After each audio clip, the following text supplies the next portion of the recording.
Shqipëria është një nocion geografik, shqiptaria nuk ka nga tjetër veçse një budallik, atëre ju ose mbani Shqipërinë, ose lereni që mos dilni me atje në shesh të thoni Shqipëria e re, Shqipëria e vjetër, se Shqipërinë po bën copa e këto lloj mendjesh. Unë ka për vete, kalo shimi. Jo, gjimi, ta thëmë unë atë timen atë. Po thuaj, ja po, ke thuaj. Çfarë dëgjojmë tani? Se kemi të mbyllur ne. Miq të Piskut, ju përshëndes. Uroj që t'jeni mirë. Në këtë ditë të vështira dhe plot interes për Shqipërinë, për shqiptarët, për kombin dhe për atë tonë. Ajo se çka po ndodh, prej 2 muajsh është kthyer në qendër të vëmendjes dhe nuk ka asnjë lloj teme tjetër përveç asaj që po pompohet nga media, nga politika, folën e tjerë. Ka interes shumë të madh nga shqiptarët. Sot jam bashkë me profesor Lukën, Angel Lukën, që ju prej 2 vitesh tashmë e ndiqni vazhdimisht çdo javë në kanalin Pisk, dhe Vladimir Kosturi, që nga mbrëm kemi pasur një podcast për atë se çka ndodhin protest, që një pjesë e mirë e juaja e keni parë, e keni komentuar dhe keni reaguar, një pjesë që unë jam habit, edhe e keni vlerësuar atë se çka ka shpjeguar dhe keni parë një pasqyrë tjetër të asaj se çka i kanë thënë ose kanë lakuar për anti-shqiptarin Vladimir Kosturi që e largua nga protesta. Pse jam bashkë me Angelin dhe Vladimirin? Se po të njëjtën gjë i kanë bërë dhe Angelit që e kanë larguar prej 2 herësh në atë protestë. Por për arsye ndryshme që do e nis me Angelin në radhë parë për pjesën e protestës, edhe pse ne e kemi thënë, pra Angeli ka thënë se çfarë forme ose çfarë drejtimi ka marrë protestë, por do ta nisim me ato 2 arsyet pse mendon dhe gjykon Angeli që e kanë larguar nga ajo protestë. Ku do e bën pyetjen ti? Jo, çun. Pyetjen do t'ju bësh atyre. Njerëzve. Por ja atyre që na larguan. Ato s'kthejnë përgjigje. Jo, ata duhet të kthejnë patjetër përgjigje. Pse kanë uzurpuar protestën? Pse konsiderohet uzurpuar? Pse i largojnë? Uzurpuar quhet për sa kohë që ata kanë krijuar atje një rreth me vullnetin e askujt, sepse nuk kanë bërë zgjedhje. Kur të bëhet zgjedhje dhe të thuhet që Lat Kosturi u zgjoth, atëherë Lat Kosturi ka të drejtë të nxjerrë sheshin atje dhe të thotë këtu jam unë. Ju të tjerët jeni popull. Sot për sot jemi të tërë popull. Të tërë në pritje për të thënë atë që kemi për të thënë, për të dhënë atë kontribut që kemi për të dhënë. Nëse kam dhënë unë më shumë, apo Ladi më shumë, apo Dritani, apo Iksi, gjithse kush atje do të shprejnë mënyrën apo konceptin se si ai e parashikon rënien e këtij lloji regjimi, që po e kërkon gjithë populli. Jemi gjithë barabartë. Po pra, dhe ngritjen e një shteti të ri, që thuhet atje Shqipëri e re. Shumë bukur e thon protestuesit, e thot populli, nuk e thot as Dritan Goxhai, as Gent Progni, asnjëri prej tyre nuk ka të drejtë të uzurpojë dhe të thot Ladit ti ik se nuk je buri mirë. Kush je ti që e vlerëson kush është buri mirë e kush është buri keq? Ha? Për Ladin e shpjegoj Ladi, dhe do kalojmë që ta them edhe një përmbledhje të shkurtër prapë për hir të kësaj bisede që e mbledh. Po për ty, pse mendon që ata të kanë larguar ose nuk të kanë lejuar që të flasësh aty prej 2 herësh, siç e kemi thënë? Atëre. Ndoshta do futemi në nivele qesharake. Po është fakt absolut që prej 18 vjet pak në që jam këtu në Shqipëri, shteti bën gjithçka për të më eliminuar. Në të gjitha llojet e formave, në të gjitha llojet e niveleve. Unë kam thënë disa herëve që unë kam bërë 150 afërsisht kallëzime në prokurorinë e Tiranës dhe në prokuroritë e tjera dhe mbi 30, 35, 40 në SPAK. Unë jam ndoshta i vetmi njeri që kam kallëzuar mbi 50 gjyqtarë dhe prokurorë, nga të cilët mbi 15 është numri minimal i atyre të strukturës posaçme. Dhe unë, përveç se kam bërë kallëzime, kam arritur i vetëm me mbështetjen e askujt, që të shtje në dorë materiale dhe prova e të cilat kanë bindur gjykatën edhe në kundërshtim me prokurorinë, që të më japin mua të drejtë dhe të kërkoj praktikisht të regjistroj një procedim penal për vepra shumë të rënda, korrupsion, marrje në mbrojtje të autorëve të veprave penale, fshehje të transfertave, mashtrim kompjuterik, pastrim parash e tjera janë të tëra vepra penale që Në sekondën që duhet të regjistrohen në regjistrin elektronik dhe manual të prokurorisë, siç është dhënë urdhri gjykatës me vendim të formës përre, ata persona duhet të arrestohen me njëherë. Dhe pjesë e vendimit të formës përre është dhe kthimi i parave. Dhe kthimi i parave është minimalisht $50 milion. Më thoni, kush prej atyre e ka pushtetin e $50 milion atyre që janë atje? Dhe nuk po flasim për faktin që janë $50 milion, po flasim për faktin që këto $50 milion janë pjesë e kontributit që është dhe këtij shteti. Nuk janë...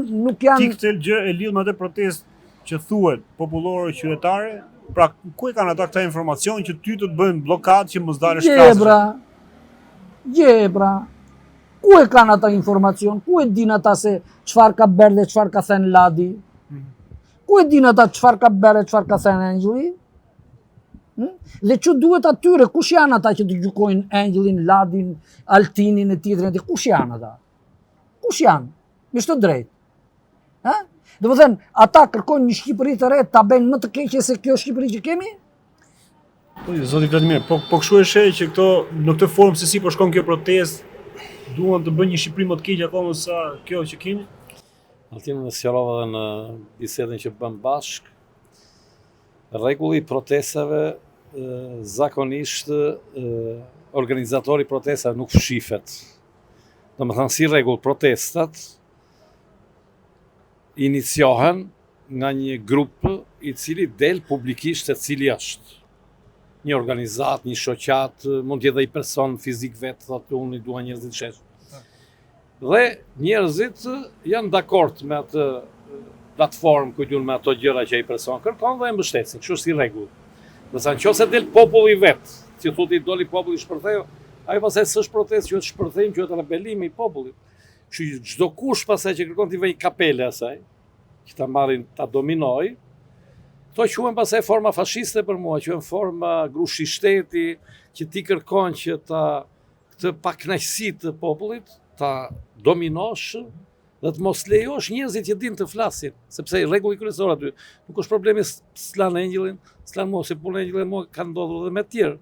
Ata nëse kuptojnë një njeri që di të flasë diçka me njerëzit, ata nuk e lejojnë të flasin. Këto njerëz kush janë? Këta sigurisht kanë emrin mbi emra, por këtu është dhe dobësia që ka thënë dhe ka kërkuar gjithmonë. Angel që thotë, "Ore kush janë këta? Kanë një emër kontakt, një numër kontakti, një emër, një adresë." Normalisht shteti, jo, ka një gjë, Angel. Shteti duhet, ka për detyrë që të bëj publike njerëzit të cilët bëjnë aktivizëm politik të paguar. Kjo s'diskutohet. Aktivizëm politik e paguar. Ta njerëz që janë sjell shumë ty e me mua, janë aktivistë të paguar. Po nuk diskutohet ajo. To në mënyrë të hapur, jo ilegale, këta marrin para nga Brukseli, marrin nga ambasadat e huaja, marrin nga Zvicera. Në këta nuk janë si ne që vim Angeli ose vim nga Roma, marr avionin me shpenzimet e mia dhe shkoj aty t'ju flas njerëzve. Domethënë këta janë bandit të paguar. Pse e sheh në këtë formë? Cilat janë ato indiciat ose provat faktet që ti e sheh në këtë formë që janë banditët dhe njerëz paguar që vinë nga Brukseli? Pyetja çfarë e thjesht, këta kanë 60 ditë aty. Ke mundësi ti dhe unë të rrim 60 ditë aty, ku të hash, ku të pish. Ta të na sqarojnë si jetojnë, se me ajër nuk besoj se jetohet. Si e mban ti një protesti 60 ditë? Si e paguan atë fonin ti çdo ditë? Si ata njerëz, ato ushtri banditësh të veshur me të zinj që më kapën mua, ishin 20 vet ata. 10 vet, 10.000 lekë. Ti policash. 10.000 lekë në ditë do t'i kërkojnë ata. 10.000 lekë u bën 200.000 lekë. Ku i gjen ti këto financime? E kupton? Këto shteti duhet t'i sqarojë këto gjëra. Nëse më lejon Ladi. Por e ka kërkuar qeveria e Tiranës, se kam gjetë informacionin, e ka kërkuar, ju ka thënë atyre të Europës që gjithë këto financime që ju jepni Gjoja për demokracinë, sepse bëjmë pjesë të financimit Gjoja për demokracinë, Gjoja për drejtat e njerëzve, për drejtat e fëmijëve të grave etj, për drejt për mbrojtjen e ambientit, gjithë këto formula që ngjise që duan që të skavojnë thotë italisht, të gërmojnë poshtë tokës gjithë njerëzve. Qeveria ka kërkuar diku që të bëhet transparente, të dihet në emra mbi emrat e njerëzve që merren, pse do të jetë sekrete kjo. Por Europa nuk e ka pranuar. Europa ka thënë jo, ju keni projektin e hyrjes në Europë dhe neve do financojmë që të plotësohen ato, të plotësohen. Atë çfarë bën Europa? Atë ju jep para, në atë kostulli që që ka mendime tjera, e marrin ata që pagun në Europa e hep për plasin tokë. Atëre le të marrim gjërat një çik më konkretisht. Në dijenin time, Europa ka bërë një financim të përbashkët për gjithë atë që quhet Ballkani Perëndimor, ku futet dhe Shqipëria. Dhe në mos gaboj, Shqipëria ka fituar diku te rreth 86 milion dollar në vit për një periudhë 7 vjeçare, siç e kanë planin ata e Europës. Vjet theksi në këto para që këto para duhet shërbejnë për forcimin e demokracisë, me që po dalim atje. Dhe fakti është se të gjitha parat që shërbejnë për forcimin e demokracisë gjasme shkojnë në duart e më të korruptuarve. Atyre që duan të kontrollojnë shtetin dhe ta devijojnë në atë formë që ju duhet atyre. Dhe rasti tyre mund të jetë konkret atyre. Po unë do t'ju them një gjë tjetër. Kur fitova në shkallë të parë vendimin që sot mbahet i fshehur prej 2 vjetësh nga prokurorët dhe nuk regjistrohet aty dhe nuk bëhen vendime, domethënë nuk bëhen veprime, unë i bëra kërkesë sepse isha në rrezik jetë. Domethënë sa më shumë shteti e ndjen që unë mund të fitoj, aq më agresiv bëhet kundër meje. Dhe unë i kërkova ambasadës europiane, e cila në atë kohë më kishte shkruar dhe një letër që më mbështeste.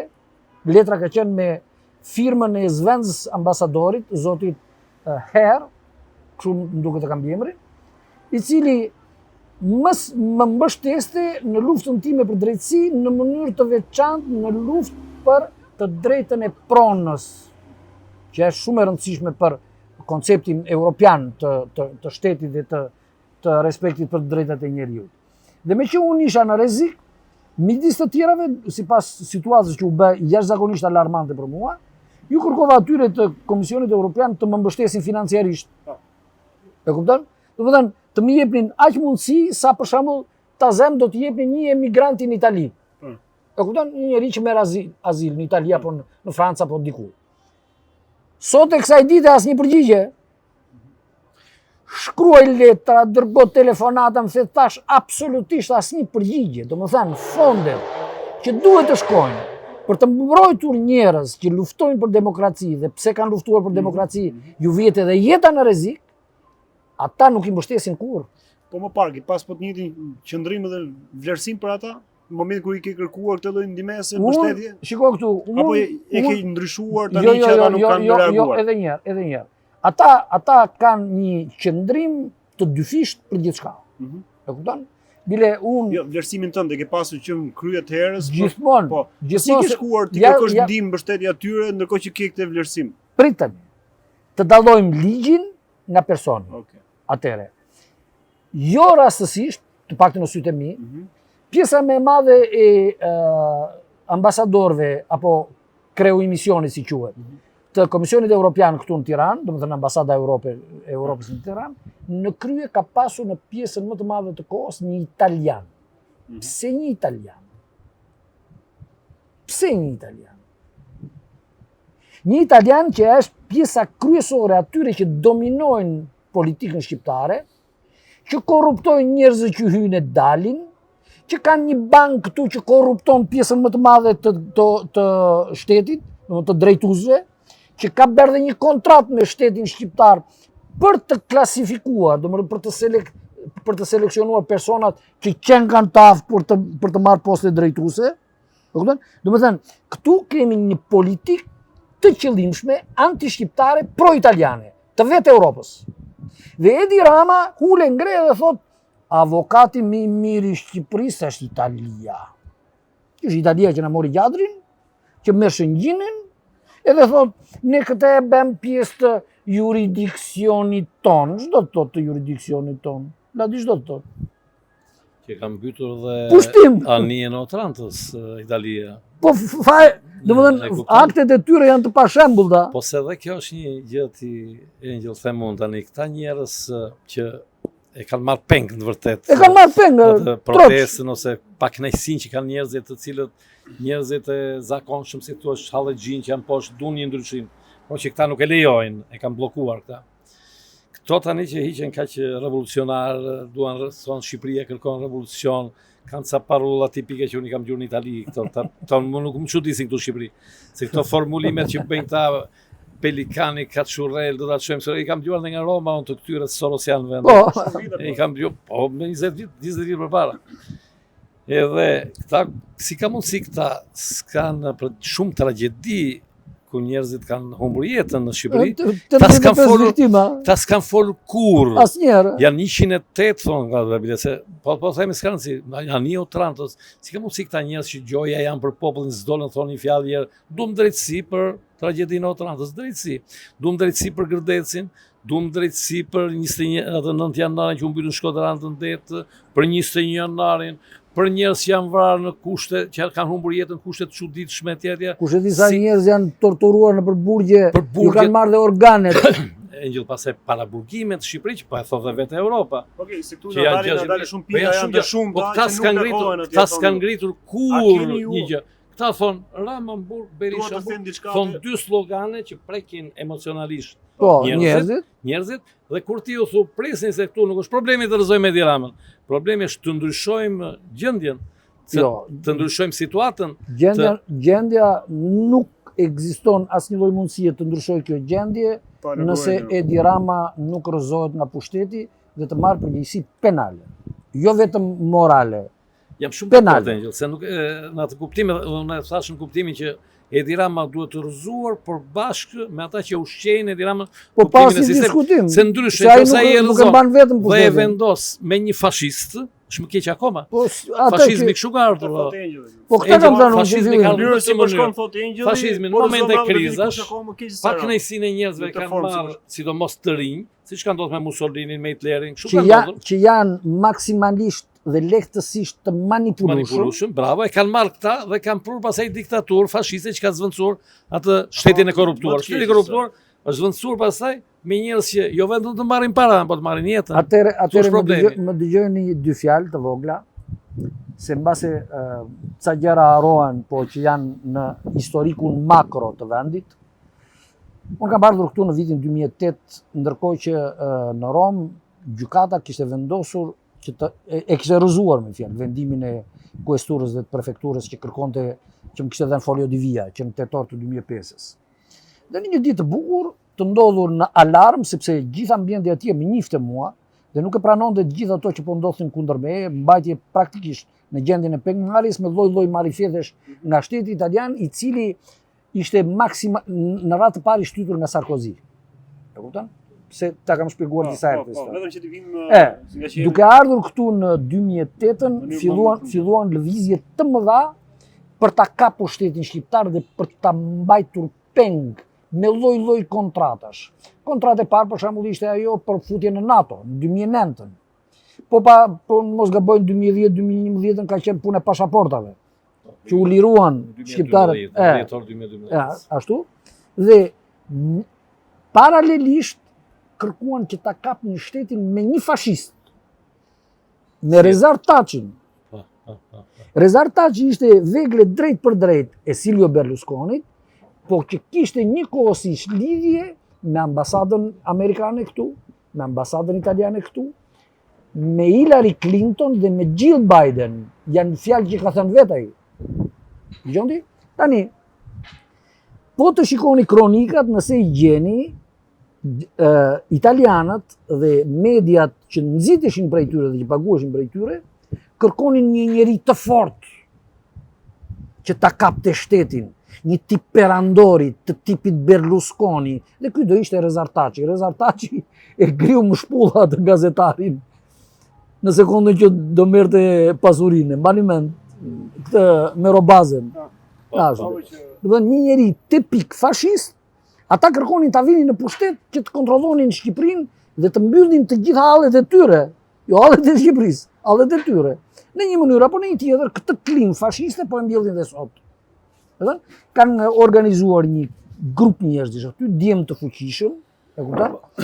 Njerëz përgjithsisht të panjohur për publikun, ndoshta, të mbetim të ndoshta, edhe me lidhje të drejtë për drejta me shikun, dhe me policinë e shtetit, sepse ka një mori veprimesh të koordinuara me njëri tjetrin, dhe kështu duan të kontrollojnë dhe ta rikthejnë shtetin shqiptar në akoma më të keq nga ç'është sot. Sepse qëllimi tyre, i atyre europianëve, duhet kuptoni një gjë. Është e pamundur që kjo Shqipëri të degradoj kaq keq, ndërkohë që këtu janë prezent të gjitha organizatat ndërkombëtare perëndimore. Te kjo dua dal. Si i kundër flamurit amerikan dhe të Bashkimit Evropian, që është unë ta thash edhe një gjë. Nga që jeni të dy. Edhe një po ta them edhe një herë, unë nuk mund të pranoj të mbaj flamurin e atij që kërkon të marrin tokën time. E tha shumë mënyrë sintetike. Në ti po del tani për të kërkuar një çlirim nga kjo situatë të liri më shumë për njerëz. Kush i kanë ngushtuar këto liri?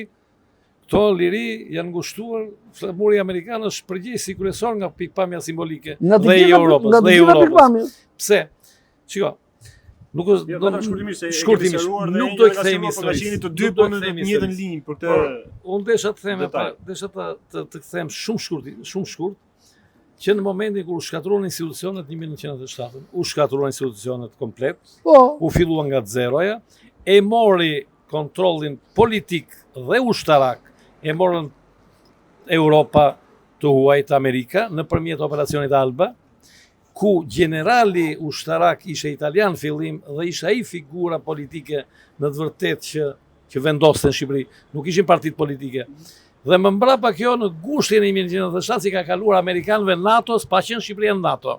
Që atëherë ka filluar një proces ku Shqipëria nuk ka patur as pak sovranitet. Çdo gjë, korrupsionin e kanë bërë ata, nuk është Edi Rama që ka korruptuar tuaj do. Se tu thuhet Edi Rama ka korruptuar europianët. Janë europianët që kanë korruptuar Edi Ramën. Sepse pa një shtet korruptuar, ata nuk i bënin dot, nuk arrinin dot deri këtu. Në konfisë ato që të mbërthejnë. Do të thonë ata krijojnë problemin, krijojnë kaosin dhe pastaj propozojnë zgjidhje. Dhe ndërtuan spakun për t'u rregulluar, pastaj për të futur njerëzit për burgje. Tani ajo duhet të futemi direkt në temë tani tek ajo përplasje që keni ju me pjesën e atyre që janë atje. Pse a keni ju për qëllim përçarje siç lakojnë ata? Pra që thuaj këto janë ato përçarës, janë duan të shuajnë protestën, përçarës të kujt? Të kujt? Përçarës të kujt? Se që të krijosh përçarje duhet të dish për shembull që ka një grup, s'ka grup. Nuk ka një grup të deklaruar, që ta themi që është një grup. Pra është kontradiktore. Prit, Ladi, Altini dhe Qerimi që kanë bashkë. Edhe unë, duke ditur që këta janë bashkë, dua që ti përçaj. Tash unë këtë përçaj. Kush janë bashkë që unë ti përçaj? Janë shqiptarët ti bashkë. Bashkë janë më 200.000, 300.000 shqiptarë. Bashkë janë ata. Duan të tërë bashkë të marrin një shtet dhe ta bëjnë të tyrin, shqiptarçe. Tashti, këta që kanë zënë atë podiumin atje, dhe që dalin me flamurin amerikan, kush janë? Kanë emër?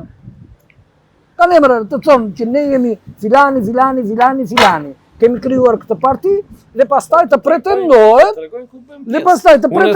që unë po i përçakam ata. Ke po përçaj unë? Altin, unë jam përfaqësues i shoqatës Iliria në Romë, që është normale e regjistruar atje, po kur i vetmi financues jam unë. I vetmi financues i shoqatës Iliria jam unë. Nga ana legale etj se ka dhe kontrolle që mund të bëhen. Ta tani të tregojnë kush janë, si thotë Engjëlli. Ku hanë, ku pinë, ku e marrin rrogën, për kë punojnë, kujt interesi i shërbejnë. Ky është problemi. Përçarjen ata po e bëjnë përçarjen, sepse përçarja çdo thotë. Përçarja do thotë ti ndash njerëzit një nga një. Këta atë po bëjnë. Këta thonë, ju keni ardhur këtu dhe bëni protestë vetë, thonë ata. Domethënë që gjithë secili mos bën dy mendje bashkë. Kjo është përçarja.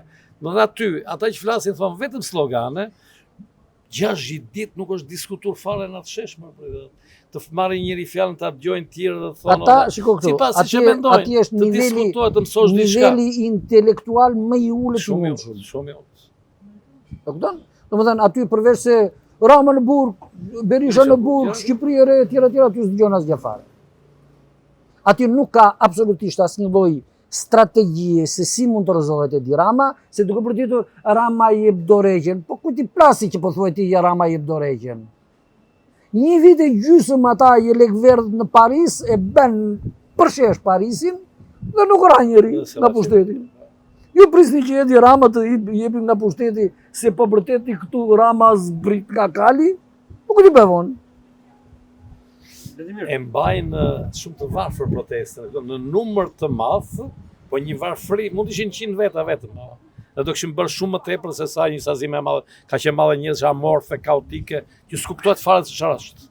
Aty, unë nuk du të ofendoj protestuesit absolutisht, po i kam parë aty moshën është moshere shumica, që unë jam kundër kësaj që moshere, që mosheret, se moshere manipulohet, se në Italia të vaksinimin e detyrur nuk e ndalojnë moshere italiane, dorim shumë moshe jonë, një gjë dhe kështë diskutim tjetër, por të them një gjë them me bindje atje, se kur unë e shoh që mënyrën si bisedon me këta njerëz, nuk është faj tyre sigurisht, por sikur atyre, se po e përfaqësoj këtë, ty bësh një test fare thjeshti, 3 gjëra. 3 pyetje thjeshta, një për sa i përket raportit me Zotin, po them për ata që janë besimtarë teologjisë, një pyetje nga filozofia e përgjithshme dhe një pyetje nga shkenca. 3 bëj 3 pyetjet më thjeshta, shohim se sa prej atyre kalojnë të test. Atëherë këta njerëz po kërkojnë të bëjnë gjëra të mëdha aty. Po gjëra të mëdha, masa e njerëzve, sidomos e rinia Altin. Ajo që duhet bëj është që të nxirri një lider më shumë të madh se sa moshe vet, sepse kështu janë bërë gjërat, që ti besoj atje dhe të diskutoj, dialogoj brenda për brenda, natyrisht me atë që thotë, atë linjë që kanë përcaktuar dikush, ta diskutojnë. Si e dakord me atë linjë, largohen nga protesta, i ke bën një protestë tjetër. Çu ndahet protesta kur ka linja të ndryshme, aty çfarë linje ka aty? Po përçahet, ke hyrë për çfarë? Po, se kjo do e dile që ta kthejmë në një diskutim. Dhe po ndajmë ne. Ta kthejmë një diskutim i disi Engjëllit në konvertime ndryshme. Kaosi, s'ka përçarje kaosi. Ajo se çka ndodhi. Është i përçarje në fillim. Ajo se çka ndodhi aty që ta kthejmë në fund diskutimi bashkë edhe me Engjëllin që jeni të dy. Ajo se çka ndodhi ne ishim prezente kur të larguan aty tek protesta. Dhe ajo që u lakua dhe që unë kam parë edhe tek komentet, tek videot pas bisedës që bëm në studio, është ajo që thon për ju që është anti-shqiptar, anti-flet kundër shtetit Kosovës, kundër UÇK-s, kundër Skënderbeut, e gjëra të tilla. Duhet të di përderisa jemi këtu në kanalin Pisk në këtë mikrofon, edhe që është edhe Engjëll, të bëjmë një diskutim. Sa të vërteta, a janë qëndrimet tuaja këto? Shiko tani, unë me Engjëllin për shkak njihemi prej 30 vjetësh gati. Edhe Engjëlli për shkak i pëlqej shumë gjëra. Kam mësuar shumë nga Engjëlli. Jo tani që bën video me ty, po edhe kur bënte vetë në internet, por edhe kur në takimet që kemi për një pasjeshme me Engjëllin, si shte me Engjëllin me për tjerët. Secili prej nesh krijon edhe vetë nga eksperienca që ka, krijon disa konceptime, disa mendime që mund të jenë edhe ndryshe nga të gjithë njerëzit e tjerë. Qofse do hidhen çdo gjë në vot, ti po hedhim vot tani është dakord populli me atë që mendoj unë them që po të bëj ky votim me Galileo Galilei, kur ishte duke aty që i thoshin Galileo, ti thoshin kështu ato që morën në proces, ti than, s'ka gjë thuaj që nga ana shkencore që toka lviz, por mos e jep sigurt, ti than, që të ketë bazë shkencore që mund të lvizi, po edhe mund mos lvizi. Kurse ai filloi edhe pastaj në fund fare tha, comunque si muove, tha italisht, e megjithatë rrotullohet. Gjithë masa e njerëzve, po ta hidhin votim, Galileo do merrte vetëm votën e tij atje. Po të ishim demokraci. Vetëm votën e tij, po dhe Jezu Krishti kur e kanë kryqëzuar, votën e tij do merrte edhe ai, sepse e sulmoi gjithë pasa. Tu nuk është problem. Konkretisht është kjo ti qëndrimi për Kosovën, apo për Skënderbeun, apo për rilindasit e tjera. Mu më ka ndryshuar në kuptimin e kundërt, por nuk më ka imponuar askush të gjë. Qëndrimet e mia, por që ti të përqafosh edhe mendimin e kundërt, është shumë natyrale në botë, në natyrë me fjalë ekzistojnë ngarkesat pozitive dhe ngarkesat negative në të njëjtën numër. Do me thonë unë mund të jem edhe kundër opinionit qoftë edhe të gjithëve, s'është asgjë, asnjë problem. Ka baza kjo që ju jeni kundër Skënderbeut, për shembull tani nisim tek Skënderbeu. Po si nuk ka baza, shiko. Unë kam gjetur materiale për Skënderbeu. Pra si është edi Skënderbeu? Kam gjetur materiale për Skënderbeu, kam gjetur dhe emra kronistësh të perandorisë otomane të asaj kohe. E para perandorisë otomane ka 500 vjet e më tepër jetë që është një kozgjatje shumë e madhe e njerëzit në një farë mënyre përshtaten, bashkëjetojnë etj. Dhe po të shohësh, nëse muslimanët janë lidhur sot ose përpiqen të lidhen me ortodoksët, sepse kanë qenë dikur nuk kanë qenë konflikt dikur, ka qenë bashkëtesë dhe kjo po ripropozohet sot kjo bashkëtesa e muslimanëve me ortodoks, si thot Aleksandr Dugin, filozofi rus. Tani për Skënderbeun. Unë kam gjetur emër kronikas që tani nuk më vijnë këto emra, se janë emra turqësh dhe janë të vështirë me fjalë. Tani si ka mundsi kjo histori e Shqipërisë na shkruhet vetëm prej kronistëve të Perëndimit. Një shqiptarët e Shqipëria bën të pjesë e Perandorisë Otomane, merr për bazë atë që shkruajnë kronistët e Perandorisë Otomane, sepse ata e kanë pasqyruar çdo ngjarje që ka ndodhur brenda Perandorisë. Atë që kanë bërë pushtuesit këto. Si ishin pushtues ata ishe shtetas e Perandorisë Otomane. Si të jesh pushtues, atë edhe unë jam pushtues i Tiranës. Po jam shtetas shqiptar, kam pasaportë shqiptare. Ti përdesa ishe në territorin e Perandorisë Otomane, në ato momente që ishe, ti je shtetas aty, se të pushtuar jemi gjithë neve. Gjithë njerëzit në tokë, shtetet ashtu kanë lidhur duke pushtuar, njëri janë zgjeruar, njëri janë ngushtuar. Të pushtuar jemi gjithmonë, se unë pas edhe shtetin e shoh me pikpyetje, se unë kam më shumë tendenca filozofike të Bakuninit e të Josef Rudonit, kështu që mos më ikësh nga tema. Si është roli i Skënderbeut për Shqipërinë? Tani unë shifja për shkak për këto kronistë se si e pasqyrojnë Skënderbeun në momentin e humbjes, kur humbën betejën kryqëzata e Perëndimit e Austrisë, e Vjenës, e Polonisë, e Romës, kur e humbën në Varnë, nëse them mirë emrin, në Bullgari, një vit më mbrapa se sa Skënderbeu të vinte triumfator gjoja në Shqipërinë atko. Kronistët shkruan që Skënderbeu është një hajn i vërtet, thot. Një i pabes, siç themi sot neve, dhe atëherë ka qenë një të gjë me sa duket. Një njeri që shfrytëzoi një moment dobësie të vendit ku ai u rrit, ku ai bëri karrierën, ku ajo perandorie ngriti atë. Ati ku ai do një moment i ktheu kurrizin asaj perandorie për interesin thjesht të tij personal dhe të dinastisë së tij personal kastriotëve. Pse kjo? Jemi në vitet 1443. Në ato kohëra, kudo ku ishte përveç në perandorira që qytetarët përgjithësi ndiheshin tek autoriteti i perandorisë, sikur ishin ata, me fjalë. Ndërsa gjitha pastaj këto mbretërira, principata që kanë lindur mesjet, flasim për kohën e mesjetës, atëherë mentaliteti i të gjithë njerëzve, jo vetëm i Skënderbeut, ka qenë thjesht mentalitet personal, individual, i ngushtë, familjar i dinastisë tia. Domethënë kjo nuk mund ta shkputish ti Skënderbeun nga konteksti ku ishin. Atë s'ka ekzistuar kombi që ai mendoi për kombin. Në atë kohë askush s'mendonte për kombin. Por atë ishte mentaliteti i ngushtë i feudove, i feudalëve, i atij sinjoris që nuk do të dinte për jetën publike ç'a ndodhte për te atyre çifligjeve të tij. Merrte ata bujkropin atë ç'a merrte, punonin këtu, ju vendose takse etj etj, dhe shqiptarët nuk e kanë patur fare dëshirën për të bërë shtet, në të vërtetë asnjëherë, pse se kanë patur. Kanë qenë afërsisht, kanë qenë si tribute indianëve të Amerikës, ata s'donin të bënin shtet, sepse ishin mësuar me këtë lloj jete dhe mendonin që nëse një tribu vendosi dominim mbi tribute të tjera, kjo bëhet e rrezikshme për jetën e tjerëve, do kanë parë shtetin si rrezik ndërkohë. Domethënë Skënderbeu, unë nuk arrita për një ditë në këtë konkluzion. Duke lexuar dhe unë, duke studiuar, jo po ato tuat që lexon ti janë pa vërtetë, ato tjetër nuk ka të vërtetë aty. Marin Barleti që ka bërë historinë e Skënderbeut, akuzohet nga shumë historianë, por këta nuk i bëjnë të gërmime, këta bëjnë vetëm aty ku i intereson. Nga shumë historianë si mashtruesi më i madh. Ishte franceskan, mos harrojmë historinë e fesë franceskane, se në Shqipëri kanë ardhur franceskanët më shumë se sa katolikët tradicionalë. Franceskanët dikur janë quajtur dhe heretik nga kisha katolike. Që t'e kaloj fjalën në Ingjëll për ta problemin. Domethënë unë nuk e ndryshoj pozicionin tim. Për mua të quash Skënderbeun hero kombëtar është anakroniste, është e dëmshme, shumë e dëmshme, i përçan shqiptarët, sidomos sot që rikthehemi, themi ore, ai gjyshi jon i 1914 se ka jetuar gjyshi im 1914, madje ka qenë ushtar në luftën e Shkodrës. E njohin njerëzit atje. Ky tani që ka qenë në atë kohë.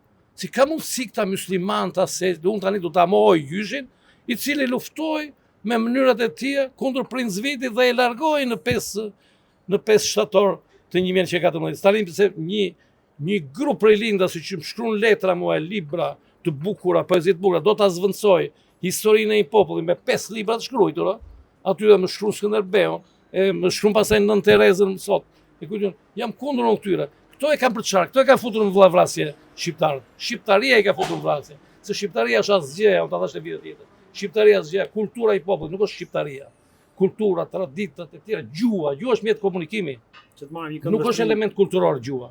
Ne na bashkon me Engjëllin, na bashkon mënyra se si ne mendojmë, na bashkon mendimin nëse ndryshe do të merrim dot kafe. Nuk na bashkon thjesht gjuha pse jemi shqiptar. Pse po rrim me Engjëllin me ty?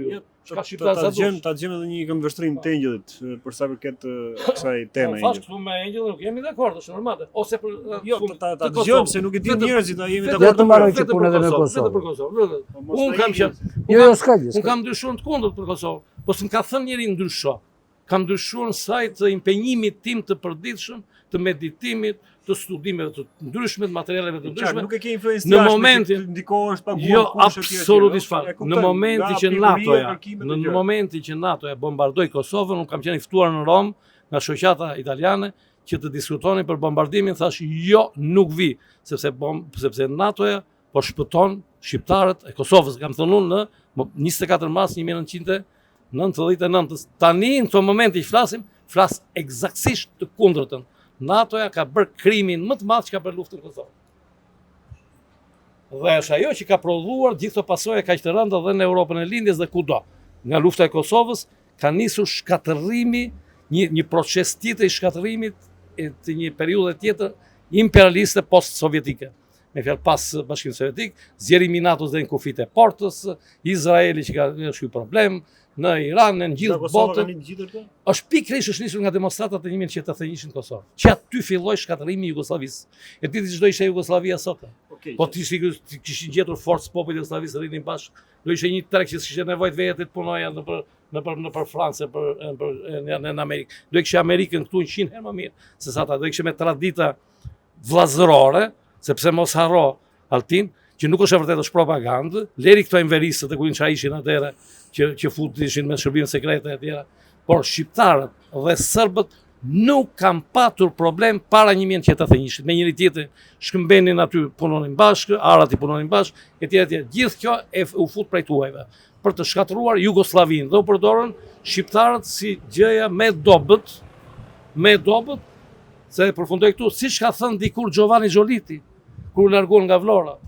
Ka thënë që pjesa shqiptare shumë e dobët, ka thënë, është shumë e gëlltitshme, e ka thënë në fjalimin në parlament në qershor 1920-s, duhet të ruhemi, thoshte, nga Shqipëria, thoshte, jo, t'i ndihmojmë, thoshte, shqiptarët dalin nga varfëria, të financojmë, sepse shqiptarët janë shumë të gëlltitshëm nga interesat të privatëve, thoshte, të privatëve që kanë një fuqi shumë madhe, na bien nesër, i kemi bombat tek shtëpia. Këto thoshin italianët, ai që se dëgjoj askush në parlamentin italian atëherë. Pra, shqiptarët i shef si Ben Servilo, Altin. Heqin patriotizmin, ngrejnë flamojt, do më s'më lënë mua. Ore, patrioti vërtet është Engjëlli, se po vut dhe veten jam dhe unë. Ne kemi luftuar për shqiptarët, Martin, nuk kemi luftuar, kemi tani jemi anti-shqiptar. Kthej përgjigje për sa përket këmbështrimit tënd për Skënderbell dhe Kosovën, Engjëll. Andan një qëndrim kishte që do të përgjigjen të gjatë apo të shkurtër. E di të shkurtër në atë, por duhet gjatë për hir të atyre që po na ndjekin. Po them mirë të shkurtër unë, pastaj të gjatën. Sepse ti e di që unë nuk dua të lë hije dyshimin atë se si e mendoj unë. Konceptin tim. Çdo njeri në sytë e mi, nëse nesër do kisha pushtet, çdo njeri që shprehet kundër Skënderbeut, kundër Ismail Qemalit, kundër luftës çlirimtare të Kosovës, kundër luftës çlirimtare nacional çlirimtare të partizanëve me fjalë të viteve 39-44, e figura të tjera të rëndësishme që kanë lozur rol në mbrojtjen e identitetit shqiptar, në mbrojtjen dhe prezervimin e tokës shqiptare dhe në territorit të gjithë tërësisë territoriale shqiptare e të tjera.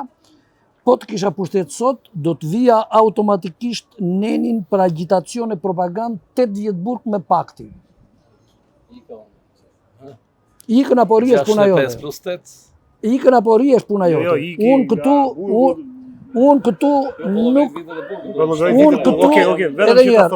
këtu jam kategorik. Çdo njeri që shprehet kundër Skënderbeut, Ti e di që unë kam bërë kallëzim penal kundër Edi Ramës, që unë në gjuhën Melonit. sa për t'jeni me që zotëria vjen nga Italia, kërkoni që mirë se do të gjeni edhe një nga tema e Skënderbeut. Jo, pa ikur aty. Shpjegosh çfarë qëndrimi ke ti për Skënderbeut. Ti e ke thënë por për hir të kësaj bisede. S'ka nevojë. Edhe vet Mattarella, presidenti italian, ka thënë që Skënderbeu dhe sheshi Skënderbej është simbol i krenarisë së këtij vendi. Dhe kushdo që mundohet ta poshtëroj këtë, normalisht duhet të përfundoj me një padi penale. Okej, këtë e shpjeguam. Prit. Tani çka vështrimi ke për Skënderbeun në një?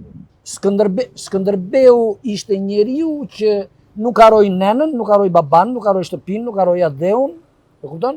Që ruajti në vetvete dashurinë për atë dhe bëri gjithçka që ky atë të mbisundoj. Prit të mbaroj, lëri provat pastaj. Pastaj. Të lutem. Unë nuk folas një fjalë kur the ti. Unë nuk folas një fjalë. Pastaj për ato prova që ke gjetur ti atje, mos harroj që sot po bëhet nami me të gjitha format e manipulimit dhe të falsifikimit të dokumentave për të thënë që Skënderbeu ishte zagari këtij apo i atij. E kanë thënë edhe për Ismail Qemalin. Gjasme kanë gjetur prova në Vjenë, po sot çdo gjë është e falsifikueshme. Dhe e falsifikueshme në mënyrë të tillë që ti të mos marr prit të nuk është absolute kjo.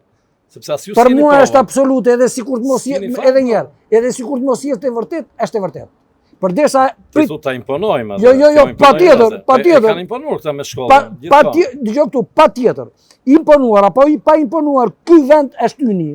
Dhe nëse ti thuaj Skënderbeu prit kjo të eliminon identitetin origjinal. Jo, lere identiteti, nuk më duhet fare identiteti origjinal. Identiteti origjinal jam unë jam shqiptar dhe se i dorë nga... Me forcë ti në këtë mënyrë. Me forcë, pa forcë, jo. Se nga kjo themonie me forcë, edhe njerë, me forcë futet anti-shqiptaria. Anti-shqiptaria futet me forcë. Të gjithë shtetet rrethotulla, Italia, edhe njerë, Italia... Ska italianitet. Italia thot ne jemi me rrën kristiane, thot. Po s'më duhet mua se çfarë thot Italia. Po s'duhet e di fare. Kulturë edhe njerë, mos ngatroj gjëra. Edhe një të lutem mos në rysh. Të lutem mos në rysh, unë nuk në ryra kur. Të lutem që ta kemi argumente, ta kemi të thot këndvështrimin e vet, jo që ta kemi personale. Këndvështrimi, atëre, këndvështrimi im sa për dijeni që ta dini juve dhe mos flasim broçkulla, kështu që kemi identitet, prit të mbaroj unë. Shqiptarët me ADN janë pjesë e kësaj toke në 80% të ADN së gjendur. Janë super shkencore. Bile të gjetura me mjetet më të sofistikuara edhe tani që po flasim.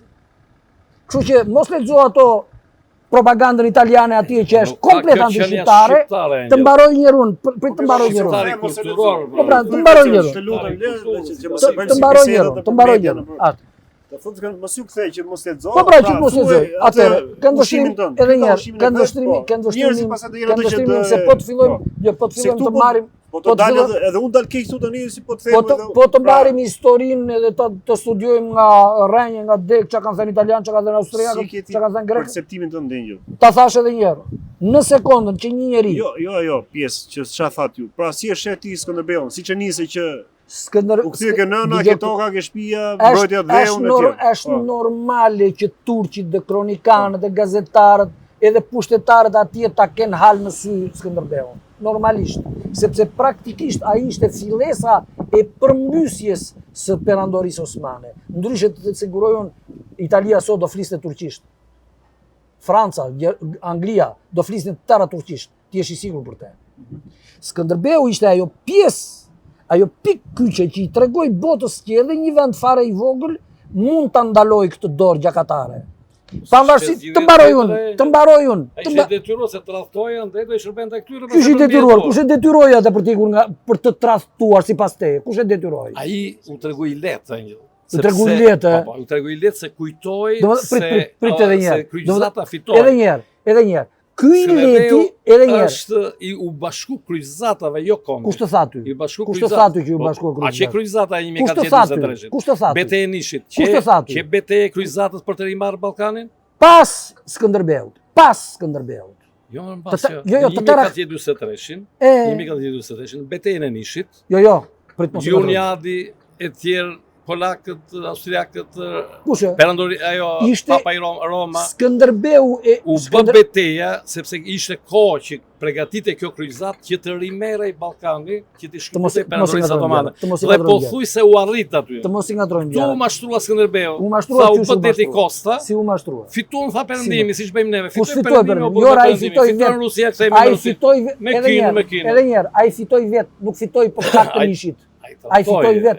Ai Çdo të trahtoi, tratoi trahtoi edhe një herë. Tratoi shtetin e tim. Jo. Shteti Ai ishte perandoria. Jo, shteti i tij ishte Shqipëria. S'kishte, s'ka ekzistuar shteti. Kush të tha ty s'ka? asnjëherë. S'ka ekzistuar shtëpia ime?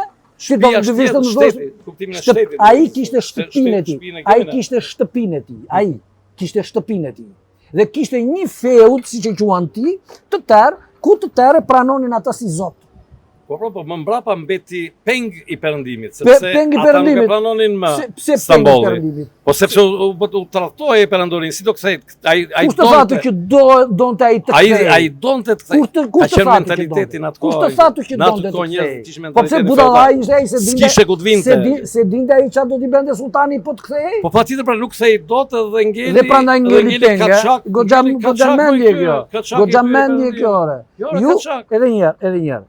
Të lutem Nuk mos më- arriti, të do t'i lutem bashkoj vërtet. të lutem të mbaroj. Se kthim personale. Se me të vërtet po e kthem personale, po unë jam kategorik në këtë punë.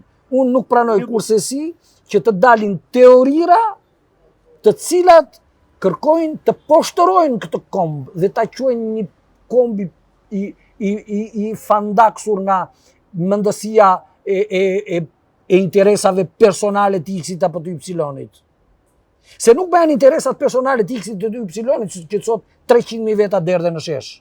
Nuk bëhen interesat personale që gjithë një popull, 75.000 partizan, kanë luftuar në luftën e dytë botërore. Dhe nuk u bën për interesat personale të Enver Hoxhës, pavarësisht se ishte kush ishte Enver Hoxha. Ha? Domethënë, kur të mateni mirë, të thoni që Kosova e beri luftën për interesat personale të Amerikës. Jo, Kosova e nisi luftën vetë. Kosova kishte domosdoshmëri të shpëtonte nga dhuna dhe nga poshtërimet e serbëve. Dhe nga fakti që ai e quan gjë të mirë që ajo Serbia po japte rrugën. Ja u hapi rrugën kosovarëve që t'u merrte tokën, që t'i dëbonte nga tokat e tyre. Ishte politik çpopullimi. Bombardimet e NATO-s. Tash do vinte bombardimi. Bombardimet e NATO-s normale një qeveri që është përgjegjëse që mbron popullin e vet, ti e fillove edhe një do bëjmë bombardime, shkoni mbroni kokën. Ti e fillove nga 81-shi, unë do ta filloj nga 1913. Në momentin që Shqipëria u coptua, Kosova, Çamëria e tjera u ndan, aty filloi çpopullimi i domosdoshëm me anë të dhunës dhe me anë të masakrave. Ka ndodhur genocide të erpasershme nga serbët dhe nga grekët. Shumë bëhet edhe gjatë shumë, nuk e diskutim.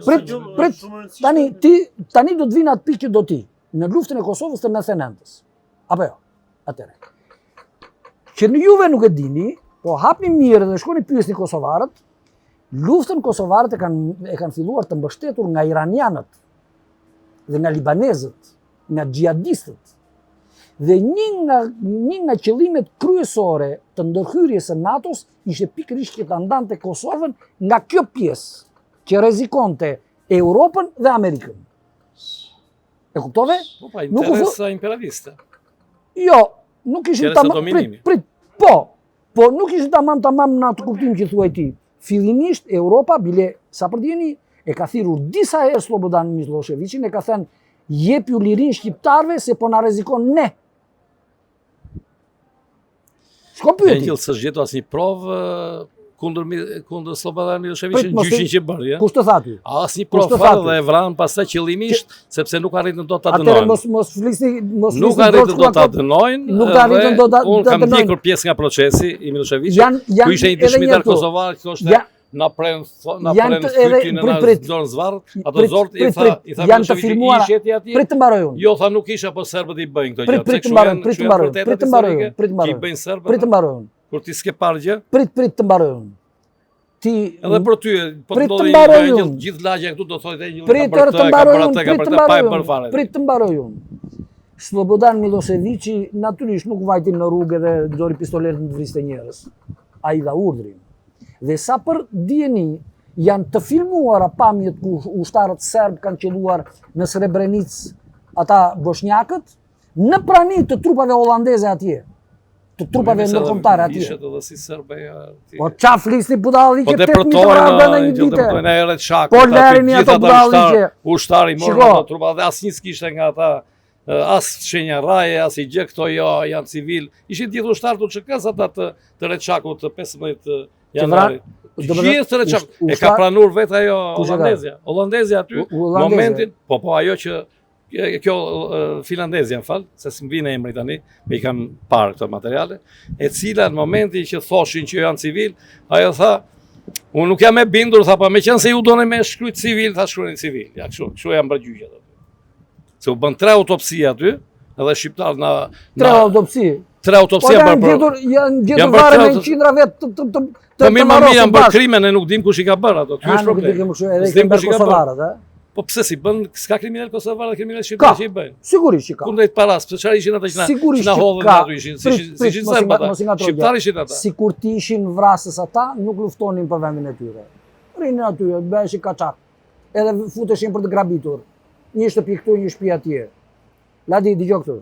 Dëgjoj këtu. Lufta ka krime, ka nuk diskutohet, ka pyetje. Po, shiko këtu, ka pasur edhe në luftën... Edhe Gjermanët ati në Poloni, vinin I bënin vetë ato vrasjet ati, thoshin I bënin Polakën. Ka pasur edhe në luftën e dytë botërore të vrarë, që partizanët ka vrarë ashtu. Para se të fillon të tha kujdes, se këta do bëjnë krime Ukrajinësit, do I vrasin vetë ata, do të thonë sigur I vram neve, duhet kemi shumë kujdes, para se të fillon të lufta në Ukrajinë. Të njëjtën gjë tha, se perëndimi e ka këtë lloj jurnalizmit të mashtrimit. Të mashtrimit. Që në luftën e parë botërore me Gjermanë, me francezët, që shkruajnë në gjashtë. Nuk po flasim për perëndimin, po flasim për Kosovën dhe për UÇK. Ato janë veglat perëndimit. Jo. Nuk dolën vërtet nga populli. Unë nuk e pranoj këtë. Unë nuk e pranoj këtë. Ti ke shkuar atje, ke bën një vizitë kështu dhe ke thënë që e po ja këtu la çka Kosova. Kam biseduar me njerëz. Ke biseduar me njerëz? Po dhe aty në Skënderë e tjera. Dëgjoj këtu. Për këto vrasjen e Demjasharit e vrasjen e Jasharëve e tjera. Bile kur bëra videon të Jasharët, pata edhe problem me Kosovë. I vran, domethënë Jasharët I vran vetë kosovarët. Kosovarët vetë nuk I vran, por nuk bën asnjë përpjekje për të shpëtuar. Kur ti s'bën përpjekje për të shpëtuar, për mund ju I bash vrasjes. Goxha teori. 3 vjet, 3 ditë aty fëmijët e vegjël të rrethuar dhe jo se do I vrasin. Ti po pret tani, nga momenti në moment, inshallah po I vret Milošević fëmijët tu që të ngrejnë ndërgjegjen kombëtare. Ja pra këtë luftë kanë bërë kosovarët. Po ngrej ndërgjegje kombëtare duke sakrifikuar fëmijët. Jeta nuk negociohet jeta e ngjell me Skënderbeun, me qenë se unë jam dakord me Skënderbeun dhe ti duhet të më vrasësh mua. Jeta është e para, mitet e ideologjitë, se ideologjia edhe një herë këtu. Sot ata shkëmbyen fëmijët, ja I dhanë jetën e fëmijëve për të bërë korrupsionin sot, për të vendosur diktaturën. Prit të mbarojmë një, mos I ngatroj gjë. Të ka Kosovë. Prit mos I ngatrojmë gjë. Sot Shqipëria është në pikpyetje ekzistenciale. Domethënë jeton apo nuk jeton? Jam shumë dakord. Dhe sot shtrohet pyetja dhe problemi kryesor që të mbrojmë shtetin, që ta mbajmë të pastër, sepse korrupsioni po e gryen nga brenda dhe fakti korrupsionit masiv që Edi Rama tash I jep pa sikur ka pronë vetë. E kupton? Dhe këtu fusin para në duar të shtetit, të ladit, të qerimit, të asimit, I marrin shtetarët si do qefi. Nuk pyesin për asgjë. Dhe ti ke një qerek të drejtë kur thua perëndimi e shkaktari dhe unë po e them më fort se kur që këtu duhet të sundojnë shqiptarët, po jo që të më thuash mua shqiptarët pas kanë marrë trut e gomarit kur që kanë bërë me Skënderbeun apo kur që kanë bërë me Ismail Kemalin, apo kur pranojnë që lufta kosovare ishte luftë për çlirim. Qysh ishte banditizëm sipas teje? Dhe të mbarojmë të fundit. Me që po më përmend atë NATO-n që ka bërë zullume, me të vërtet ka bërë zullume. Dhe ka arritur në kurvin, çfarë të thash ty para ca ditësh, që NATO dhe Europa dhe perëndimi në tërësi duhet ta fillojnë nga vetja.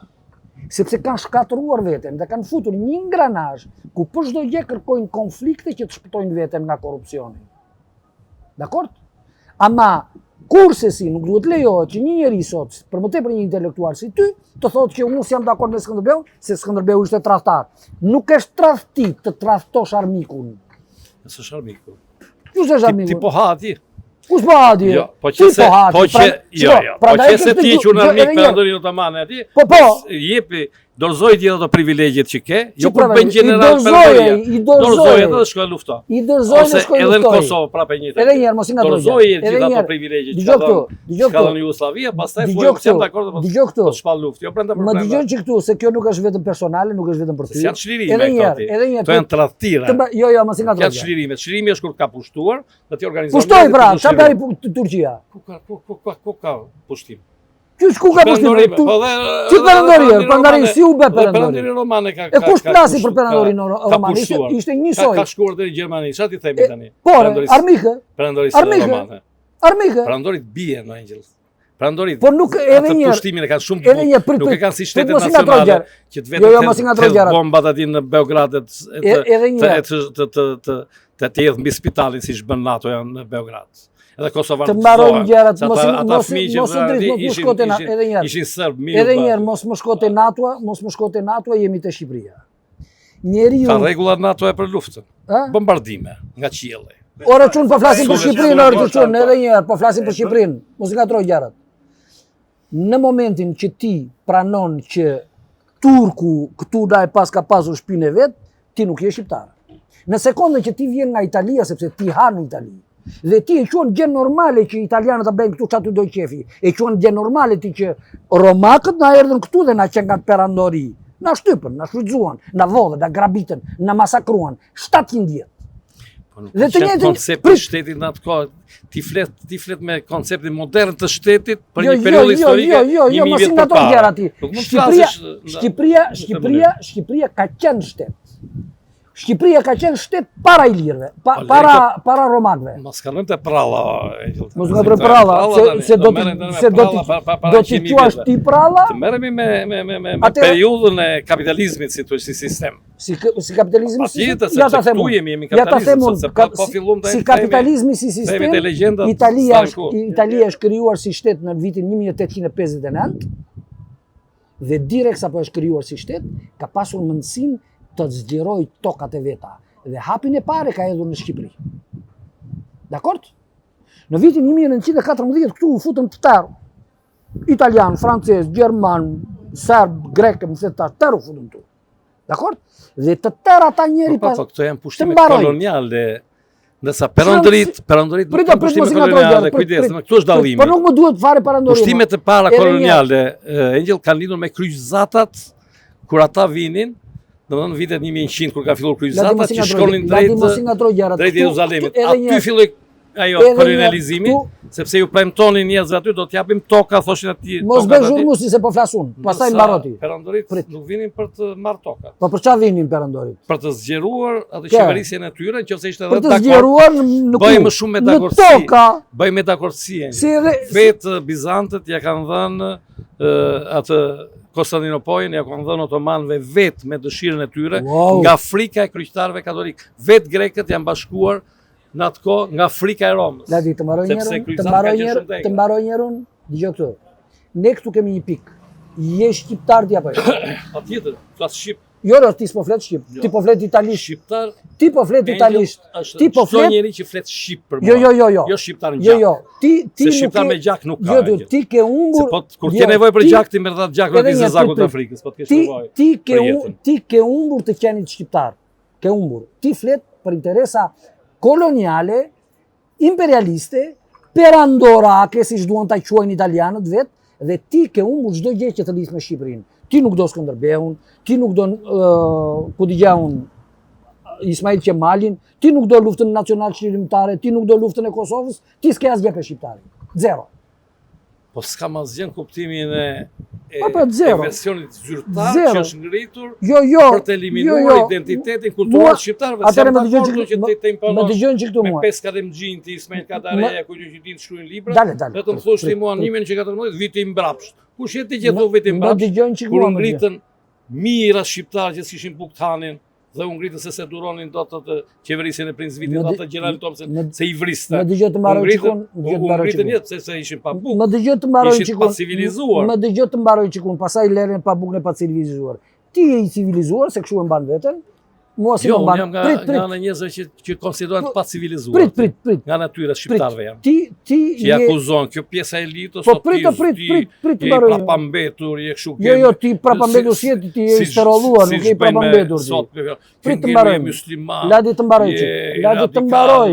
Ladi të mbaroj unë. Ti je në Itali prej 30 vjetësh afërsisht apo jo? 37. 37.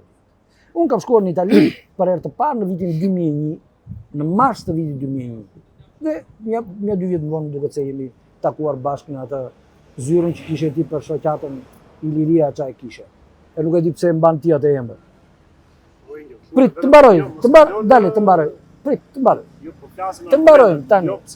Unë kam ndendur në Itali 7 vjet. Kam kontribuar për të marrë në mbrojtje të vend. Kam rrezikuar jetën time. Të tërë ata e din, nga i parit e ki fundit, në ambientet më të larta, qoftë ato ushtarake, qoftë ato të inteligjencës, qoftë ato policore, qoftë ato të deputetëve, qoftë ata të artistëve, të gazetarëve, tërë mi njiftin. Se unë kam jetuar pranë sheshit Navona, që ti e di se qa është. Në via dei Koronari, janë të gjithë dhipsat e Italisë, pranë Palazzo Madama më të tash. 7 vjetë, të tërë mi njiftin. Dhe si përfundim, me që unë nuk isha dorë nga shqiptaria ime, më futën shqirmin, më morën zvarë, në kundërshtim, prit të mbaroj, të lutem, prit të mbaroj. Më hoqen mua në kundërshtim me vendimin e vendit e gjykatës, së Romës, dhe nuk u mjaftuan me aq. Kanë 18 vjetë këtu në vendin tim, në shtëpinë time që më përndjekin, më dhunojnë, e bëjnë gjithçka kundër meje. E shikon kush je ti e kush jam unë? Unë në shqiptarinë Jo, e konsideroj një gjë poshtë. Ky është thelbi. Ky e quan shqiptarinë. Ky e quan shqiptarinë asgjë. Për mua shqiptaria është gjithçka. Me njerëzit, shqiptaria. Ky është ndryshimi. Çfarë shqiptaria? Feja e shqiptarëve shqiptaria. Që nga fe shqiptaria? Bi besim që ti je nga Azia. Nga Azia. Feja për mua e kemi të qartë se kaq? Fet ka qenë fet. Jo, ti. Siç ishte ortodoksia. Po, ata që do ta dëgjojnë, të vinin dakord. Nëse s'vinin dakord shkëmbeni popullsisë, siç e bëri Greqia me Turqinë. Meqense lindi kjo babzia. Po lindën këto shtetet nacionale të egra. Shtetet nacionale të egra, Patjetër nacionalizëm. Domethënë perandorit që nga shumë të buta. Të buta. Jashtëzakonisht buta. Janë vrarë 200 milion njerëz Angel në 150 vjet prej shteteve nacionale, veçanërisht në Europë, 200 milion. 200 milion njerëz. Gjatë perandorive, kur ti e vrisje ushtarin armik, të bëj gjyqi. Vrisje ushtarin armik ti, të bëj gjyqi, kisha dikur, ose feja e konsiderote më katë madh, që të vrisje ushtarin armik, bëj gjyqi, nuk shohen parajs. Kupton ti si kanë qenë njerëzit në atë kohë njerëz kanë qenë njerëzore aty. Sot jeta e njeriut nuk vlen më. Të nderuar shqiptar, ju dëgjuat çfarë dëgjuat, unë nuk e dorë kur nga shqiptaria ime dhe ju premtoj të paktën kështu siç jam unë sot. Nëse dikush, kushdo qoftë ai, guxon të dalin këtu anti-shqiptar, unë do të kërkoj që të dënohet. Nëse vi në pushtet, do vë maksimumin e mundësive të mia për të zhdukur çdo lloj anti-shqiptari, për ta zhdukur me ligj apo me çdo formë tjetër. Që të rënohet ky vend në këtë pikë dhe këtu të hyjnë të dalin njerëz e të thonë Shqipëria është një nocion gjeografik, Shqiptaria nuk që nga një budallëk, nuk që nga tjetër veçse një budallëk, atëre ju ose mbani Shqipërinë, ose lëreni që mos dilni me atje në shesh të thoni Shqipëria e re, Shqipëria e vjetër, se Shqipërinë po bën copa e këto lloj mendjesh. Unë i ka për vete, kaloshim mirë. Jo, një mirë, ta thënë atë timen atë. Po çfarë dëgjoj? Se kemi të mbyllur ne. Shqiptarët ekzistonin edhe para se të dilte kjo ideologjia e zbrastisë së shqiptarisë. Ekzistonin, jetonin më mirë me njëri tjetrin, marrëdhënie më të mira me njëri tjetrin. Dhe thirrja që u bëu në shqiptarëve është kjo.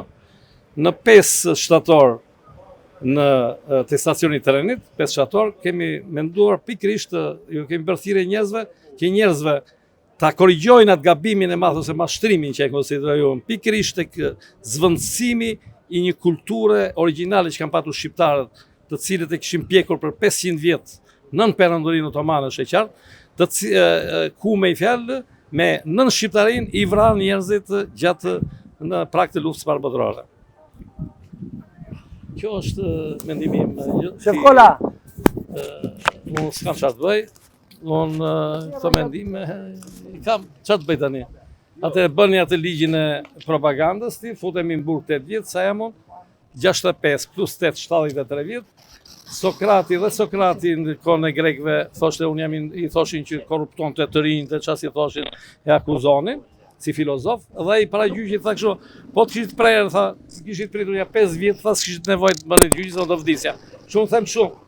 Princit vdesi atë kosturi dhe bëjnë atë ligjin e agitacion propagandë që mos e përfundojmë jetën për burg. Ingjilli iku në atë formë. Tani më thuaj, për hir të atyre që na kanë ndjekur, po pyeset ata që na ndjekin dhe ndoqin të bisedë. A ja veti kjo gjëja? Ja vlen shumë ti që të ky diskutim. Ky është diskutimi më i mirë se këtu është problemi jonë. Problemi jonë është midis një ideologjie e cila është imponuar dhe të një originaliteti kulturor që shqiptarët e kanë patur. Në momentin e krijimit të shtetit shqiptar kanë patur një kulturë tyre origjinale të cilën duhet ta, po themi, ta modifikonin, ta transformonin, por jo t'i vrisnin se ishin muslimanë ose pse kishin qenë 500 vjet me perandorinë otomane. Mirë, me të mirat apo me të këqijat, njerëzit kishin jetuar 500 vjet dhe kishin krijuar ato lidhjet e tyre, raportet e tyre etj. Kështu që kjo është shumë e rëndësishme, por kështu siç them unë këto gjëra, se ai mendon sigurisht i vetëm. Për fat tani nuk jam më i vetëm. Kam qenë dikur ndoshta i vetëm. Tani shumë njerëz e mendojnë kështu. Sa vite ke që ke këtë mendim? Unë këtë mendim kam filluar që nga viti më shumë se 20 vjet. Domethënë çfarë ndodhi që ndodhi diçka. Bravo. Sepse ka një fillim çdo gjë. Unë pata një incident vogël me student shqiptar në Rom. Vetëm shkurtimisht se u bë nga që bisedë shumë e gjatë dhe ka shumë gjëra. Po, një incident shumë të pa e treguar incidentin, të cilët në sallën e questurës Romës, të policisë, më sulmonin, sikur unë isha hajduti i gjithë njerëzve, isha më i poshtri, më i keq se nuk u plotsu një gjë tyre personale në atë ditë, e cila u plotsu 2 ditë më mbrapa në vërtet. Këta i manipuloi dikush dhe shifja thosha si ka mundësi 200 veta përballë meje që unë jam i profesor dhe këta janë kaq të acaruar pas një logjik. Që kur i takoj sot, ata turprohen, dhe thonë çfarë budalliku kemi bërë. Aty pasaj këta përhapën në gjithë Romën, sikur unë isha i pari që kam marrë diplomën italiane për fizikë në Romë. Mund të jem ndoshta edhe i pari diplomon në shkencat pak në Romë. 1994 kam marrë, përveç që kam bërë fizikën këtu e bërë edhe në Romë. Tani hapnin gjithandej që mos shkonin mbrapa atij që shet kaseta. Çfarë ndodhi pastaj? Ja kjo. Këtu. Që ndryshova. Më thonë mua, ju thoshin, ai është një analfabet, s'ka shkuar kurrë në shkollë. Për mua, që unë kisha shkuar me bursë aty, u hap gjithë Romën, që unë isha një shitës kasetas dhe s'kisha shkuar kurrë në shkollë. Mu kujtu kjo te Haxhi Shamili. Dhe Haxhi Shamili në sulmonin isha analfabet, isha kështu. Kur Haxhi Shamili kishte studiuar në Turqi, dhe për t'ia ulur vlerën atje, Bashi Bozuk etj. Dhe në ato momente Karo, i dashur Altin, e di çfarë kam bërë? Ka qenë 2003, nga që ishin shumë acaruar me këta njerëz që thoshin që unë isha një analfabet, sepse unë mendoj që pa bëj gjë drejt, mora një karton, shkova e vizatova tek një tipografi dhe e shkruajta aty rruga Haxhi Shamili 38, e kam vendosur në vend të via Atile Hortis, rruga Atile Hortis 38, e vura sipër asaj të shkruajtur një lloj. Erdhi policia urbane dhe e hoqi. Mos i bëj këto budalliqe, më tha mua etj. E vura aty dhe shkruajnë për letrat. Zyra është në rruga Haxhi Shamili 38. Sepse unë, si Lat Kosturi, e kam arritur vetë, nuk më ka thënë askush, jam ndikuar natyrisht nga informacioni. Ku e morë rrjedhën ndryshe? Ku pikërisht kur pash këtë ndeshje me këtë ta shuqytur shqiptari, ku lumtove, ku kërkove, çfarë bëre? Pastaj më mbrapa ndryshove qendrim, si e pasurove qendrimin tënd ndryshe nga ajo që ke pas para këtij momenti. Shiko, tani është edhe eksperienca konkrete në shesh natyrisht, që të pjek me fjalë sepse shumë vështirësira, shumë gjëra që të piqet, dhe kur shef që vështirësinë nuk e ka shumë me autoritete se sa ke me shqiptarët për shkak të këtij mentalitetit që të vinë me flamur shqiptar, shqiptaria, Skënderbeu, Piazza Albania, aty etj. Ore, pa ditë që monumentin e Skënderbeut e ka vënë Mussolini për herë të parë, e ka vënë në Piazza Albania në Rom, dhe e vuri thjesht për t'i manipuluar, për t'i mashtruar shqiptarët, që ti përdorte në luftën italo-greke, dhe për këtë dhe si që dhe ligji i luftës një farë mënyrë sot. Sepse i mori aty, ja u bëri atë Piazza Albania, ajo ka bërë në tetor të 1940-s, i mori mish për top, duke ndikuar sidomos tek arbreshët, duke i albanizuar atë arbreshët, i mori këtej dhe po bëjmë luftën se fashizmi do japi lirinë shqiptarëve dhe do bëj shtetin shqiptar. Dhe i përdori me fqinjtë e tunj, i përdori me shpërtop shqiptarët i vrau. Pra dhe puna e Skënderbeut është përdorur nga gjithë këto fuqitë e huaja, është përdorur për interesat e tyre imperialiste dhe kanë gjetur kokën e shqiptarëve se ku mund t'i manipulojnë kollaj. Se shqiptarët ti i gënjen, i mashton kollaj fare. Ai Michele Plaçi te filmi në Amerika thotë shqiptarit, po i the që deti ka verë, që i mbushur me verë, marrin gotën tha dhe e pinë, tha. Jo, si kështu ti bie na ulesh fare shqiptarë që një më të humbur në botë. Është eksperiencë më tjetër. Ti merresh tani me pellazgët. Se çka ke bër 1 milion vjet përpara. Merru më vëlla që në momentin që kur i shteti, se u kriju këto probleme. Historia e shqiptarit, ose që në momentin jo, ajo fillon sipas teje. Ajo aty është dekori, pas ato duhet bëhen çështje muzeumi, ku e nisti historinë? Nëse ti do bësh historinë e shkruar, do shkruash historinë e shtetit shqiptar. Mos më shkosh ti me kuaj me shpata, që ti jesh. Që në momentin kur filloi krisja e perandorisë otomane. Domethënë të kuptosh pse shqiptarët ngjelën të braktisur. Popull, le të themi, ta njerëz ne që populli që jeton tek këtu, në moment që nga ku fillon, nga cili vit, ose nga cili moment ka filluar ose e di ti që nga Kongresi i Lushins. Nuk ka përpara. Gjaku jon? Jo Gjaku. Gjaku nuk vjen fare as Gjaku i shqiptarit tani. Shiko, shtetet nacionale pothuajse që të gjitha janë krijuar me bazë kulturore, bazë religjioze. Duhet ja ke qartë pyetjen e ku fillon historia e që kur ekzistoi shqiptar. Pa emër Shqipëri ose shqiptar apo ku diun. Po mirë, më mirë, popujt ekzistojnë, popujt ekzistojnë për flasin për krimin e shtetit më shumë. Se populli ekziston, se anglez s'ka vetëm në Angli, ka dhe në vende tjera ku s'është Anglia. Kemi popull që kemi qenë një vend tjetër, kemi qenë Kanada. Këto ndryshime demografike janë bërë aty. Domethënë nuk janë kaq themi. Ne kemi vendosur, kemi qenë vend tjetër, nuk kam kemi marrë në këtë. Po nuk është e vërtetë Altin, se tani ne themi që ne kemi qenë shumicë gjithmonë në Kosovë. Po s'është e vërtetë. Unë se besoj për vetë. Se besoj ti. Jo. Po natyrisht po si ta besosh ti rrezik, ti ndryshime demografike ose për çama. Po prit. Ose për çama, do nuk them gjenocid mbi shqiptar, them gjenocid mbi muslimanët. Mbi muslimanët, prit. Sepse u bë shkëmbimi midis ortodoksëve dhe muslimanëve në atë traktatin e Lozanës, u bën me Turqinë, që qep faj grekëve në vërtet, i nxitur nga anglezët që shkuan në Anadolë, ku shkuan në Mbaroj, s'ka më? Jo, thjesht edhe po afrohet që s'na ka pastaj. Edhe se ka vdot. Çfarë ndodh? Në ato momente Shqipëria duhet ta kishte zgjidhur problemin me shkëmbim me popullsjellje. Ishte mënyra më e mirë. Baza nuk duhet të ishte gjuha e një shteti. Pse se përdoren shtetet e tjera bazë vetëm gjuhën? Italia thot rrejt kristiane, thot, nuk thot. Ta tani na thon neve rrejt katolike. Ku ka qenë ta shqiptar katolik ndonjëherë? Asnjëherë. Kanë atë sa Franceskana nga Mirdita e nga Puka dhe ne nga Mirditorët e me Pukjan na rrahin aty tani tek ajo te protesta. Jo më dhoja shqiptarët janë musliman, shumica 70-80%, ata duhet mbeteshin musliman. Mund të evoluonin, të modernizoheshin, jam shumë dakord, të transformoheshin. Jam shumë dakord për transformimin kulturor, po jo për zvendësimin kulturor. Transformimi patjetër. Unë sot jam musliman, mund bëjmë nesër katolik. Nuk ka ndonjë gjë të keqe. Ma ke bërë me ile. Se ati i ke dhenë më shumë kohë se sa një. Po, filloj si Tirama tjetë. Jo, kam të drejtën time. Tirama nëzori dje i posive dhe dhe që po doja dhe këtë kote fundi, jo kote fundi, ka më shumë kohë. Dëgjojnë që këtu. Jo, po ti u largove e erë dhe prapë. Prit. Po se u largove, se po, e kisha qartë. 2-3 ditë që e kërkoja. Unë do t'jap dorën një. Jo, faleminderit. Po me një kush. Jo, faleminderit. Nuk do vendosish ligjin. Jo. Jo, s'ke dorën. Më dëgjoj që këtu. Ti ke unë thuaj të çunat kapuçojnë atje. Më dëgjoj që këtu. Se vendosin. Edhe një herë më dëgjoj që këtu. Fal. Ti nuk e di, unë për momentin, pavarësisht se unë sej dorë nga imja, po e quaj këtë tendje në lajthitje.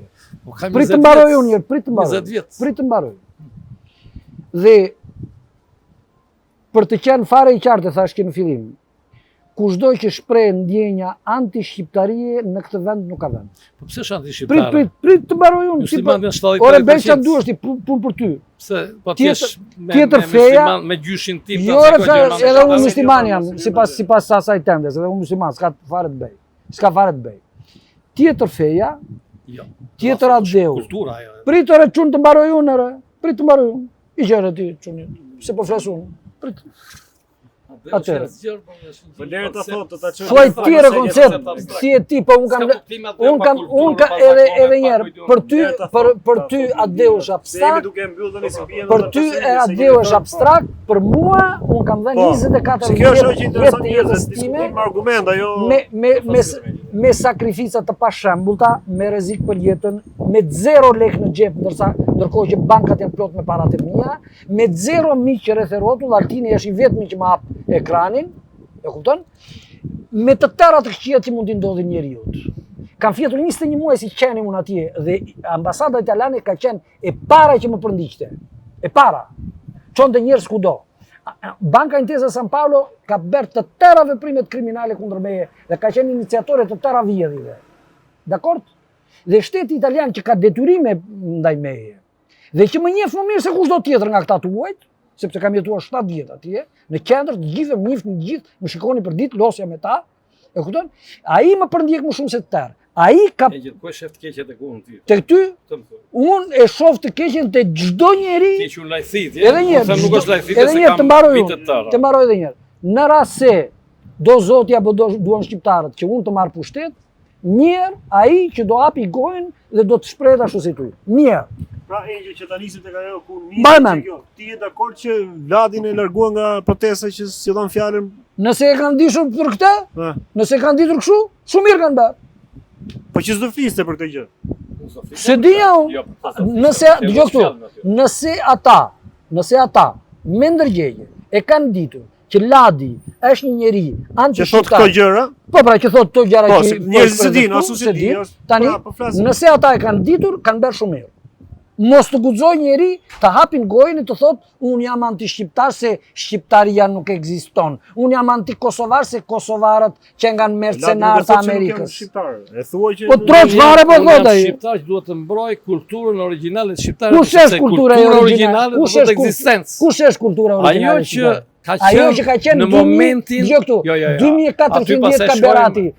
Bile ka 4000. Në shteti modern. Shteti modern është ai edhe një. Shteti modern i ka shkatruar njerëzit. Po, shteti modern. Unë do të di që shteti modern kur u bë në ky shtet që jetojmë sot i ngritjes që nga ngritja e flamurit islamik. Pyetje që bëra Ladit. Një moment. Po ky shtet modern, sa respektoj. Pyetje që bëra Ladit. Kulturën, bazën kulturore. Nga cili vit e llogarit ti qenien tonë?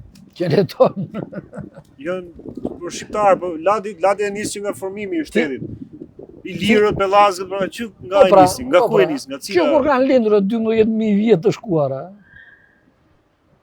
E diti dëgjoj këtu. E diti dëgjoj edhe një herë. Për ty është për folklor. Dëgjoj, mos lexo vetëm italianë, po shikoj janë fakte. Ajo që na intereson shteti modern. Lere do. Janë fakte shkencore. Janë fakte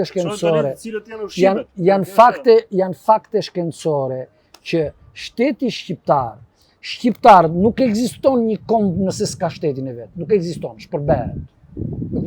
Ata që përmendi ky, ata fiset indiane në Amerikë, u shpërben nuk ekzistuan se s'kishin shtet. Erdhi një shtet, i sundoi, i shpërbeu, i zhduku, praktikisht. Shqiptarët që ndruan, ekzistojnë si shqiptar sepse kishin shtet, kishin që në gjenezën e tyre, kishin që 2000 vjet përpara, 2400 vjet përpara, para se të vinin këtu italianët, domethënë romakët. Bile, sa për t'jeni do t'ju tregoj një prallë këtij zotëris nga këto për kalamaj 2 vjeç. Prit. Po dale, se është thelbësore kjo. Nëse jam unë mes tu tani. Po jo është thelbësore. Edhe një thelbësore. Kur kanë ardhur romakët këtu fillimisht, në vitet 2300, 2400 para, domethënë 300-400 para erës sonë, se si faktikisht, domethënë si fakt pushtimi romak në Shqipëri, në mos gaboj unë, është vitin 168 para erës sonë, si vit pushtimi, apo si vit konsolidimi i pushtetit romak në Shqipëri. Por romakët kanë ardhur këtu para se të vinte si ushtri dhe si shtet.